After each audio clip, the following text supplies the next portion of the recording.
এই ভিডিওতে বেশ কিছু অণু বা বেশ কিছু ধরনের অণু নিয়ে কথা বলতে চাই যেগুলো কার্বক্সিলিক অ্যাসিড হতে উৎপন্ন হতে পারে।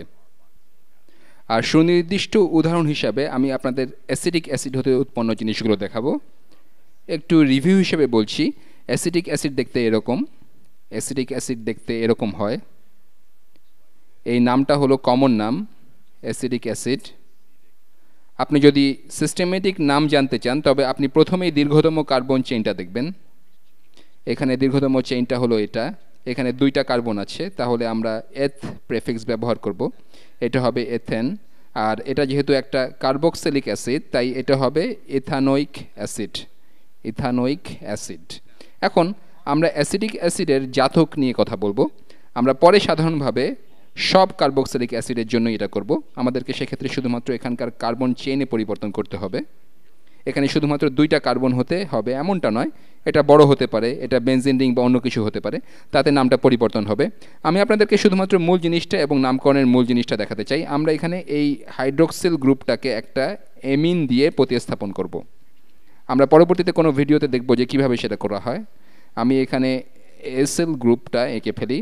এসএল গ্রুপ হলো ঠিক এখানকার এই জিনিসটা। আমরা শুধুমাত্র এসএল গ্রুপের সাথে যুক্ত বিভিন্ন জিনিসগুলো পরিবর্তন করব। এটা যদি একটা এমিনের সাথে যুক্ত হয়, এটা যদি একটা এমিনের সাথে যুক্ত হয়, আমি সেটা আঁকি। এখানে এটা হলো সবচেয়ে সরল এমিন, এটা হলো NH2। এখানকার এই জিনিসটাকে বলা হয় এমাইড বা অ্যামিড। আমরা যদি এর কমন নাম দেই তবে এটা হলো অ্যাসিটামিড। এই নির্দিষ্ট উদাহরণে এটা হলো অ্যাসিটামিড, অ্যাসিটামিড। আর আমরা যদি এর সিস্টেমেটিক নাম জানতে চাই তবে এটা হবে ইথানামিড, ইথানামিড। এখানে দুইটা কার্বন আছে তাই এটা হবে ইথানামিড। এখন স্বাভাবিকভাবেই প্রশ্ন ওঠে যে সব অ্যামিনই তো আর শুধুমাত্র প্রাইমারি অ্যামিন হয় না, এখানে হাইড্রোজেনের বদলে অন্য কিছুও যুক্ত হতে পারে, এখানে অন্য র্যাডিক্যাল গ্রুপ, অন্য কার্বন চেইন থাকতে পারে। সেগুলোর নামকরণ কীভাবে হবে? আপনার যদি এরকম দেখতে একটা শুধু অণু থাকে, আমি জিনিসগুলো একটু পরিবর্তন করতে চাই যাতে এথ নামটার বাইরে কিছু নেওয়া যায়। ধরে নিচ্ছি যে এখানে তিনটা কার্বন এখানে অ্যাসিল গ্রুপের অংশ হিসাবে আছে। এরপর এখানে যুক্ত আছে একটা নাইট্রোজেন, যেটা আবার এখানে একটা মিথাইল গ্রুপের সাথে যুক্ত, মিথাইল গ্রুপের সাথে, আর আরেকটা হাইড্রোজেন এর সাথে যুক্ত। এক্ষেত্রে আপনি নামকরণ শুরু করবেন এখানকার এই মিথাইল গ্রুপ হতে। আর মিথাইল গ্রুপটা যে এই নাইট্রোজেনের সাথে যুক্ত আছে সেটা দেখানোর জন্য আপনি এটাকে বলবেন এন মিথাইল, এন মিথাইল। এরপর আপনি এসিল গ্রুপের কার্বন চেনের দিকে দেখবেন। এখানে 1 2 3 তিনটা কার্বন আছে, তাহলে এটা হবে প্রোপেন, প্রোপ্যানঅ্যামিড। এখানে যদি আরেকটা মিথাইল থাকে তবে আপনি বলবেন এন ডাইমিথাইল। এখানে যদি মিথাইল গ্রুপ আর এখানে প্রোপাইল গ্রুপ থাকে তবে আপনি এটাকে বলবেন এন মিথাইল এন প্রোপ্যানঅ্যামিড। আশা করি আপনারা অ্যামিড সম্পর্কে ধারণা পেলেন। আর এখন এই জিনিসটা আমরা আগেই দেখেছি, এটা কিছুটা রিভিউ হচ্ছে। আপনার যদি একটা কিছু থাকে যেটা দেখতে এরকম, আপনার এরকম দেখতে কিছু থাকতে পারে, এটার সাথে আমি এখানে একটা মিথাইল গ্রুপ যুক্ত করছি। আমরা আগেই এটা দেখেছি, এটা হলো একটা ইস্টার, এটা একটা ইস্টার। যে অংশটার জন্য এটা ইস্টার হচ্ছে সেটা নীল রং দিয়ে দেখাই যাতে এদের পার্থক্য করা যায়। আমরা এসিল গ্রুপে বিভিন্ন জিনিস প্রতিস্থাপন করছি, এটা লেভেল করা যাক। এখানকার এই গ্রুপটাকে বলা হয় এসিল গ্রুপ, এটা একটা এসিল গ্রুপ। আমরা এখানকার এই ইস্টারটার কমন নাম আগেই দেখেছি, এটা হলো অ্যাসিটেট, অ্যাসিটেট। এটার সিস্টেমেটিক নামের জন্য আমাদেরকে দীর্ঘতম কার্বন চেইন দেখতে হবে। এখানে 1 2 দুইটা কার্বন আছে, তাহলে এটা হলো ইথান।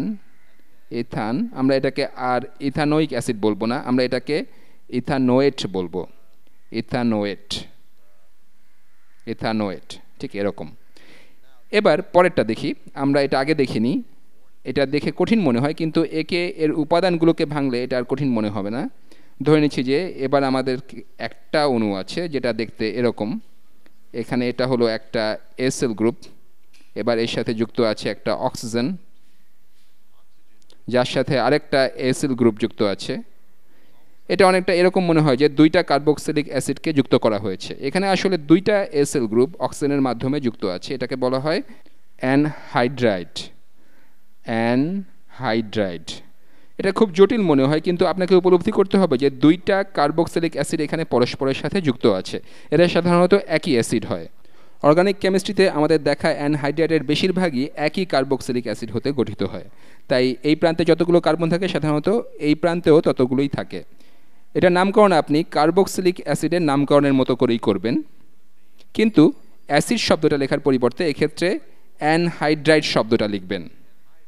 তাহলে এখানে এটা হবে অ্যাসিটিক অ্যানহাইড্রাইড। এটা অ্যাসিটিক অ্যাসিড থেকে উৎপন্ন হয়। এখানে এটা হলো অ্যাসিটিক অ্যানহাইড্রাইড। অ্যানহাইড্রাইড অথবা এর সিস্টেমেটিক নামকরণে গেলে এখানে 1 2 দুইটা কার্বন আছে, তাহলে এটা হবে ইথানোইক অ্যানহাইড্রাইড। অ্যানহাইড্রাইড বিষয়টা পরিষ্কার করার জন্য আরেকটা অণু নিচ্ছি, যেটা দেখতে এরকম। এবার আমাদের এরকম একটা অণু আছে যেখানে কার্বন চেনের উভয় প্রান্তেই 3টা করে কার্বন আছে। 1 2 3 1 2 3। আমরা এটাকে বলবো প্রোপানোইক অ্যানহাইড্রাইড। Propanoic anhydride. এটা সাধারণত কম হয় যে দুইখানে দুইটা ভিন্ন কার্বন চেন আছে, সেক্ষেত্রে আপনি দুইটারই নাম লিখবেন। এখানে যদি দুইটা আর এখানে 3টা কার্বন থাকতো, তবে এটা হতো এথানোইক প্রোপানোইক অ্যানহাইড্রাইড। সেটা খুবই কম ক্ষেত্রে হয়। সাধারণত দুই প্রান্তের কার্বন চেন একই হয়, বা দুইটা অ্যাসিল গ্রুপেই একই সংখ্যক কার্বন যুক্ত থাকে। এখন শেষে যে কার্বক্সিলিক অ্যাসিড জাতক সম্পর্কে আমাদের জানা উচিত, আমরা এরই মধ্যে সেটা দেখেছি। সেটা হলো এসিল হ্যালাইড, বিশেষ করে এসিল ক্লোরাইড। এখানে সেটা আঁকা যাক। এখানে এটা হলো এসিল গ্রুপ, এখানে এসিল গ্রুপটা আছে, আর এরপর এটা একটা ক্লোরিনের সাথে বন্ধনযুক্ত, এর সাথে একটা ক্লোরিন যুক্ত। এটাকে বলা হয় এসিল ক্লোরাইড। সম্ভবত এই নামটা নিজে থেকেই বোঝা যায়। এখানে এটা একটা এসিল গ্রুপ আর এর সাথে একটা ক্লোরিন, তাই এটা হলো এসিল ক্লোরাইড। আমরা এই এসিল ক্লোরাইডটা দেখেছি যেটা অ্যাসিটিক অ্যাসিড থেকে উৎপন্ন হয়। তাহলে এটা হলো অ্যাসিটাইল ক্লোরাইড। এখানে এটা হলো অ্যাসিটাইল